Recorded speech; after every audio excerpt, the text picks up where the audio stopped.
Hey everybody, welcome back to the Wolf Pit with another episode of What Are We Eating? Today we're trying Hungry Man's Country Fried Chicken Dinner. This 16-ounce meal costs $3.69.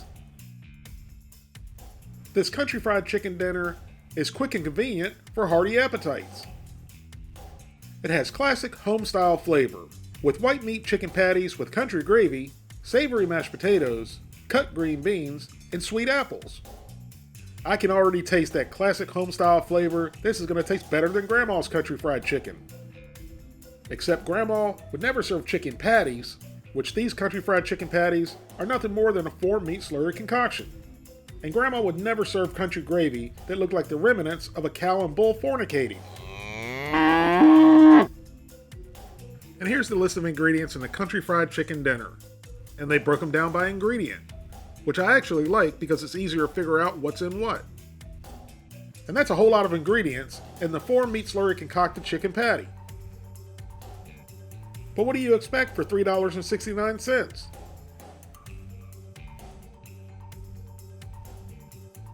The Whole Hungry Man Country Fried Chicken Dinner has 530 calories, 27 grams of total fat, 5 grams of saturated fat, no trans fat, 45 milligrams of cholesterol, 1,660 milligrams of sodium, 54 carbohydrates, 4 grams of fiber, 15 grams of sugars, and 18 grams of protein.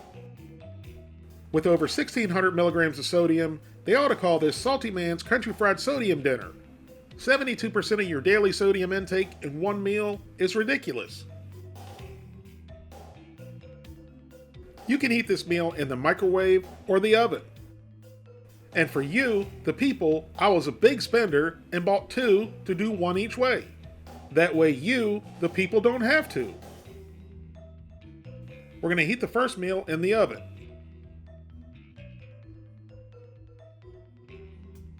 Here's what it looks like straight out of the box.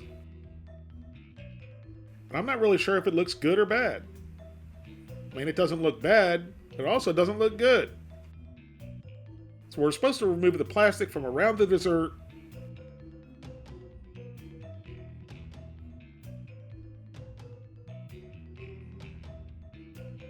And then cut 2 slits over the chicken.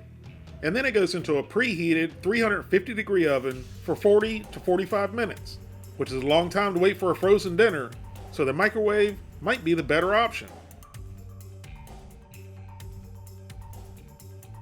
So let's get the second meal out of the box and into the microwave. And the preparation directions are the same. Remove the plastic from around the dessert,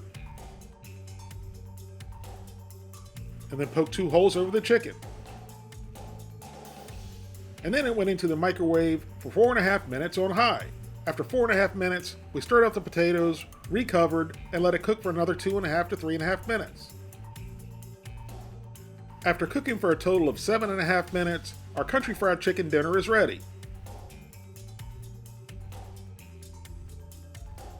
Everything looks decent, but I will say, it doesn't look like any country fried chicken I've ever had.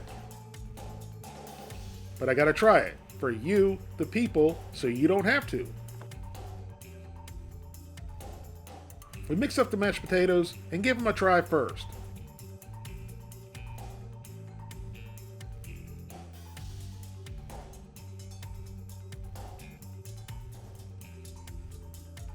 And I'm not exaggerating.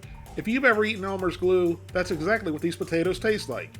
They're pasty, chalky, and really have no flavor.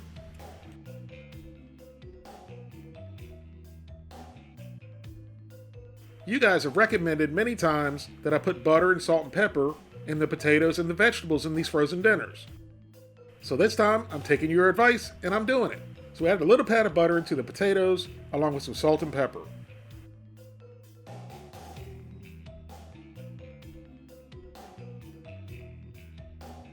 So we went over and tried the green beans while the butter and the mashed potatoes melted.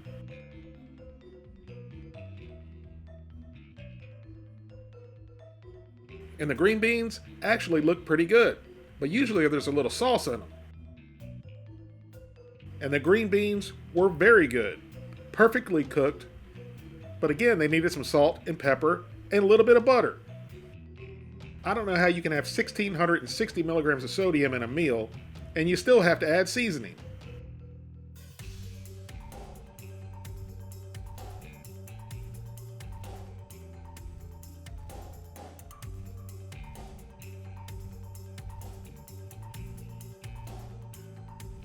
So we're going to come back to the mashed potatoes and green beans in a second, because I wanted to try the 4-meat slurry concocted country fried chicken patty. So we cut off a little piece, and you can see how little chicken there is and how much breading there is. So into the old pie hole and down the gullet it went. Catherine wanted to hop in and try a piece too. And the overall flavor wasn't bad at all, if you like a lot of breading and very little chicken.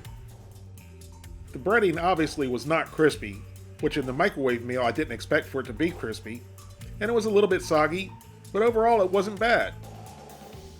Even the questionable country gravy.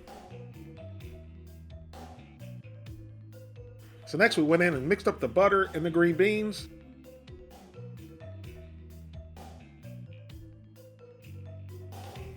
And the butter and mashed potatoes, just to see if butter and salt and pepper can save these potatoes.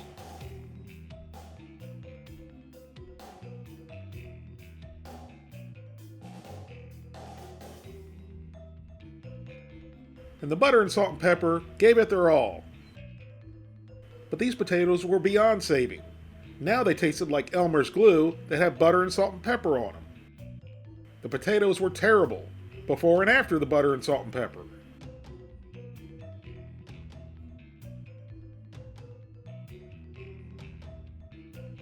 Then we tried the green beans, which were good to start off with, and they were even better after adding butter and salt and pepper.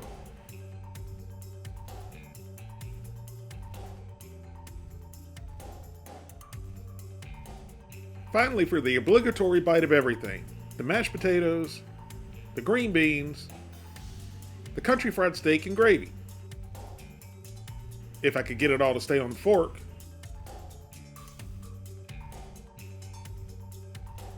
The final bite of everything was okay. It's definitely not the best, but it's also not the worst. It'll definitely fill you up while also raising your blood pressure.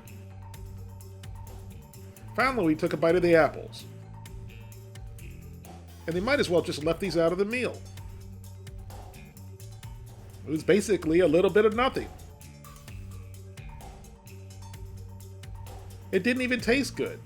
How do you screw up apples? When the vegetable in a frozen dinner is the best thing in the dinner, the manufacturer has some problems. So with that said, I'm going to give Hungry Man's microwaved country fried chicken dinner a 4 out of 10. Let's hope that the oven version turns out a little bit better. After baking in a 350-degree oven for 40 minutes, our second Hungry Man country fried steak dinner is ready. And the 4-meat slurry concocted chicken patties look a little bit better. At least the breading does. And what the heck happened to these mashed potatoes? It's like they exploded in the container. I would have expected that more in the microwave than in the oven. So we gave the mashed potatoes a mix, and then got a spoonful and gave them a try. Unfortunately, they were no better than the microwave version.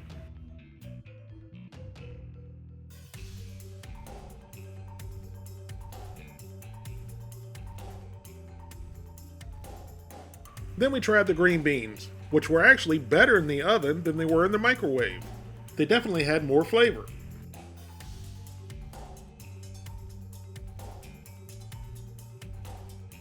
We added the butter and salt and pepper just like we did in the microwave meal, with the same results. The potatoes tasted like seasoned Elmer's glue, and the green beans, once again, were even better with butter and salt and pepper. So far, once again, the best thing in the meal is the green beans. But we still have to try the chicken, which the breading did look better than it did in the microwave, which I expected. But when we forked up a bite full, all the crust came off the bottom. Not a big deal, we just scoop it back up onto the fork.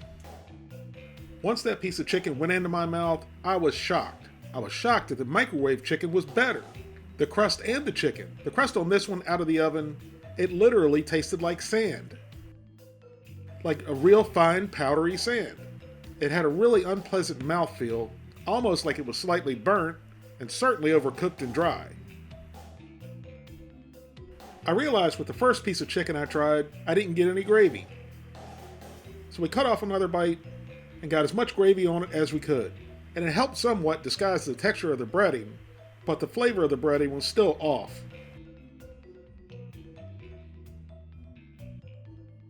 So once again, it was that time for the final bite of everything.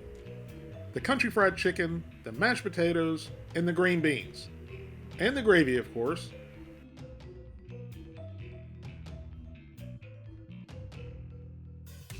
And once again, it wasn't very good. It was edible, but it wasn't great, that's for sure.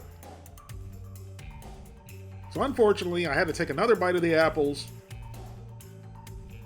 I'm not even really sure what they want to call these. They look like little rat turds in applesauce. And even though they weren't very good, they did not taste like rat turds. Don't ask me how I know how rat turds taste, but I'm pretty sure they don't taste like rat turds. I really thought the oven version of this meal would be much better. But to the contrary, I would much prefer to eat the meal out of the microwave. The green beans were good in both meals, the mashed potatoes were horrible in both meals, but the chicken and the breading were better in their microwave, which is why I'm giving the oven version a 3 out of 10. Thank you all very much for watching, and I'll see you soon.